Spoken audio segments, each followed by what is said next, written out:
Hey, Adam Waller here. Now today I just want to talk to you about some of the different companies and filling that void.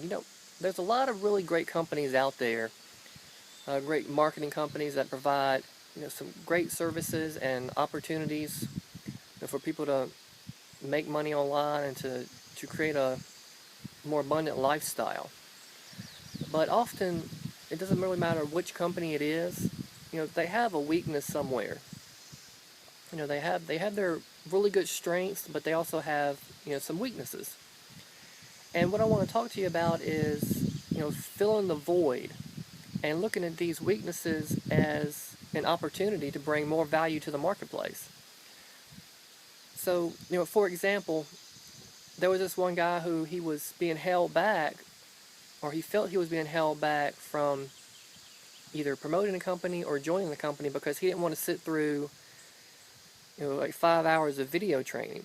He wanted that video training to be converted to PDF format so he could just print it off and read it. But here's another way to think of it. Instead of just sitting there and waiting for the company to produce that, you could look at that as an opportunity. And you could go out there and watch the video trainings and convert those to PDF format yourself, and then turn around there and put that out in the market. And by doing that, you're bringing value to the market. Because if there's one person that is wanting that, there's most likely many other people that want it as well. And another thing I like to look at is that, like I was saying, there's many great companies out there, and what some people will do is they'll see these really great companies, but they'll notice that something is missing. Like, say, maybe one of the autoresponders isn't plugged in for that company. So they'll go and create a product or a service to fill that void.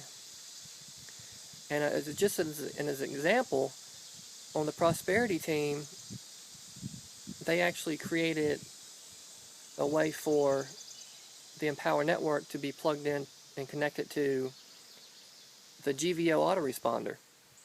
Because Empower network only integrates with Aweber and GetResponse. The company actually set it up to where it only integrates with those two. But the leaders of the prosperity team, they really like the GVO responder, so they decided, hey, we're going to go and we're going to create a product and make it possible for GVO to integrate with Empower Network and set it up that way. And that's exactly what they did for the prosperity team. So now, as a prosperity team member, we have the choice to use GVO instead. If we don't want to use Aweber or GetResponse, and I personally prefer GVO, and that's what I use. But that's just an example of how they went out there and filled a void in the marketplace and brought more value to us and to our team. They brought more value to the prosperity team. So that's just the takeaway I want you to have from this video, and the tip here is to, when you see something missing out there in the market, you notice a void, don't just sit back and wait for the company or for somebody else to fill that void. You can look at that and jump on that opportunity to fill that void yourself. And when you do that, you bring value to the marketplace, and then when you bring value to the marketplace, that's a good way to get paid or to brand yourself even more. So, get out there, take action, and I hope you have a great day. Bye.